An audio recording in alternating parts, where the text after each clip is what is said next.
Good morning beauty family. बघा आज मी नाश्त्याला काय बनवलं आहे. इडली बनवत आहे.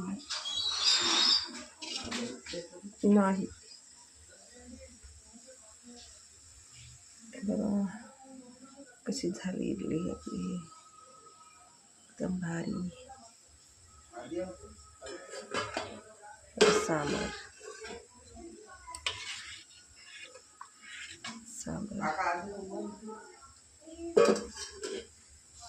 बघा आपली इडली आजची कशी आहे.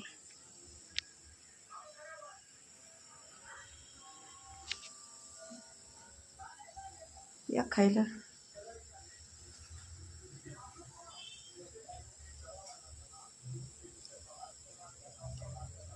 कमेंटमध्ये सांगा कशी झाली आणि लाईक पण करा, सबस्क्राईब पण करा.